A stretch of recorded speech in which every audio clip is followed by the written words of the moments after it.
Kim Jong উন জানিয়েছেন, America Israel বরাবরই অন্য দেশে অযথাই গ্যাংস্টারের মতো গুন্ডামি করে থাকেন, আর তাই তাদের কাছ থেকে এর চেয়ে ভালো কিছু তিনি আশা করেন না।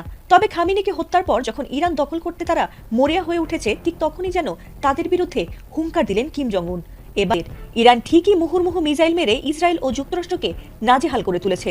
তবে এই যুদ্ধে ইরানের পাশে কোনো মুসলিম রাষ্ট্র না দাঁড়ালেও এবার আমেরিকার ওপর প্রচন্ড ক্ষেপে গিয়ে তেহরানের পাশে দাঁড়ানোর ঘোষণা দিয়েছেন পারমাণবিক শক্তিধর দেশ উত্তর কোরিয়ার প্রেসিডেন্ট কিম জং উন। এবার ইরানের পাশে থেকে ইসরায়েল ও যুক্তরাষ্ট্রে সরাসরি মিসাইল মারার হুমকি দিয়েছেন তিনি। বিশ্বের সবচেয়ে আধুনিক পারমাণবিক অস্ত্র মিসাইলের সমৃদ্ধ ভান্ডার রয়েছে কিম জং উনের কাছে, আর তাই নিজের দেশ এবং বন্ধু দেশ ছাড়া কাউকেই তোয়াক্কা করেন না উত্তর কোরিয়ার এই নেতা। বিশেষ করে ইরানকে সাহায্য করতে মিসাইল পাঠাতে চান বলে জানিয়েছেন তিনি। এমনকি একটি মিসাইলই তাদের সবাইকে ধ্বংস করে দিতে যথেষ্ট, এমনটাও জানিয়েছেন তিনি।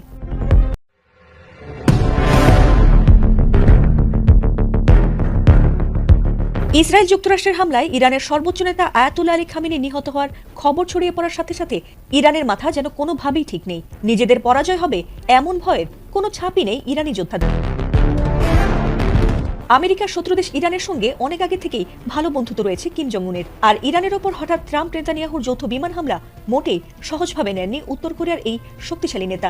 সবার আগে তিনি এই হামলার প্রতিবাদ জানিয়ে বলেছিলেন যে ইরানে এটি তাদের মোটেই কোনো সামরিক হামলা নয়, বরং তা অবৈধ আগ্রাসন, এমনকি আন্তর্জাতিক আইনেরও লঙ্ঘন করে চলেছে তারা, এমনটি বলেছেন তিনি। তবে ইরানের পাশে থেকে কিম জং উনের এমন ঘোষণার পরপরই কিছুটা হলেও ট্রাম্পের কপালে দেখা দিয়েছে দুশ্চিন্তার ভাঁজ। এই যুদ্ধে একদিকে যুক্তরাষ্ট্র ও ইসরায়েলের পক্ষে অবস্থান নিয়েছে পারমাণবিক শক্তিধর ফ্রান্স, ইটালি, জার্মানি সহ পশ্চিমা বিশ্বের মোড়লরা, অন্যদিকে ইরানের পাশে পারমাণবিক শক্তিধর রাষ্ট্র চীন ও উত্তর কোরিয়ার অবস্থান এই যুদ্ধে অন্যদিকে মোড় নিতে যাচ্ছে।